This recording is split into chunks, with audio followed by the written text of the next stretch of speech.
Oh, hi. Welcome back to my Easter. Did you ever wonder, like, why color eggs?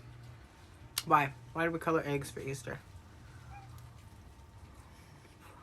Did you know there's really like a whole lot of reasons? In the Middle Ages, they would color eggs and eat the hard-boiled eggs in celebration of the end of Lent. So the Greeks had this fun game where they would take red-dyed hard-boiled eggs, and in a celebration, they would go around and they would tap the eggs together until they smashed. Hulk smash. Anyway, the last person left with an uncracked egg took home the dough. King Edward I of England, he ordered 450 eggs to be decorated with gold leaf and gifted to the royal household. Mary Magdalene would take a basket of eggs to Jesus' tomb to eat, with the other women for breakfast. But when she got there, she found the rock in front of the tomb had disappeared. And when she looked down at her eggs, they had turned a blood red. And some say that the tears from Mary Magdalene, or even the Virgin Mary, her tears, they dropped and they fell down to the eggs, and the eggs would be speckled with the colors of spring.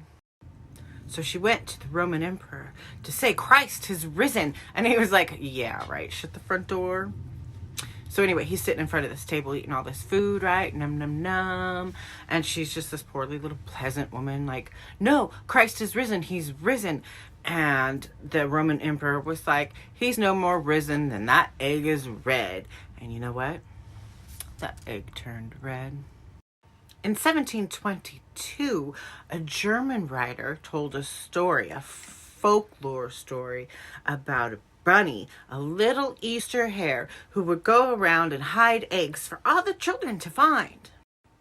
It also become quite the fashion in German for Easter. They would take pastries and decorate them as little bunnies. Well, it was right around this time that Cadbury came into play, and they were like, "That's a good idea." And they started making chocolate eggs. Why don't I have a Cadbury egg? What is wrong with me? And then one time, these 40 French chefs came together and they made an omelet out of 15,000 eggs for all of the villagers, and they served it with bread. Now that's a nice way to spend Easter. Now, I've heard that little tale, the hot cross buns one. I mean, maybe you haven't because you're not as old as I am, because, I'm old as dirt. But anyway, all the stories I tell. So the Saxons, they would bake these little buns in honor of the spring goddess, and they would mark the top of these buns with a little cross to represent the four shapes of the moon.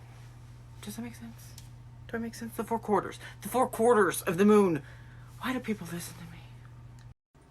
You see, the Saxons, they worship the goddess Eostre, sometimes referred to as Eostre, which is where we get the name estrogen from.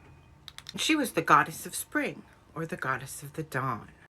Jacob Grimm said of her that she was the divinity of the radiant dawn, and the spectacle that brings joy and blessings.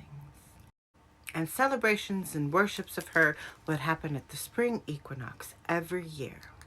The equal time of day and night would represent the equal energy of the feminine and masculine.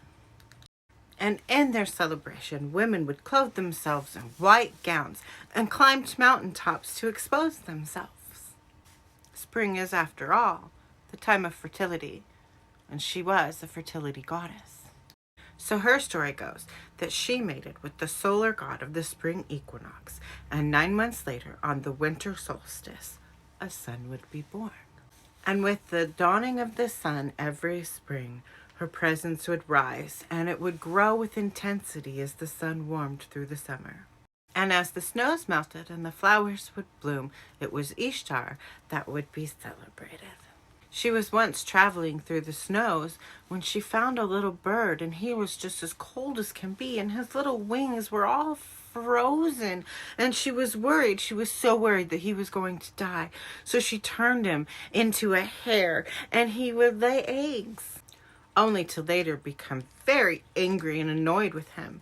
And she would take this little hare and she would cast him into the heavens, and he would land on the constellation Lepus, hence the Easter Bunny.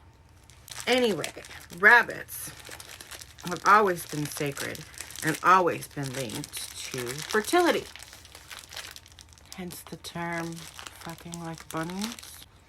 In the 1920s through the 1960s, they would actually take urine and inject it into a rabbit to see if a woman was pregnant. You see, the HCG in the urine would like mutate their ovaries, and so the rabbit would die, and then they would look at the ovaries and be like, oh yeah, you're pregnant. The year like 312, this dude named Constantine, so he had converted to Christianity, but he knew that the pagans, that they weren't going to convert unless if they had to like give up all their like, you know, rituals and their heritage and, you know, their whole identity and ideology. So then, like in the year 325, the Council of Nicaea, they were all like, well, what if we declared the Sunday after the full moon, the first full moon of spring, and we'll celebrate the resurrection of Christ, and it should be called Easter, taking the name of Eostre and all of the rituals and ceremonies that were associated with the spring goddess. Now, there are many different goddesses associated with spring and fertility, but this is just the story of one of them. And if you made it this far, I certainly hope you enjoyed my little video, and I hope you'll consider hitting that subscribe button, because I'll bring you more videos about other ancient stuff, mythology, folklore, Egyptology, ancient history, and all that fun stuff later. Okay, love you, bye!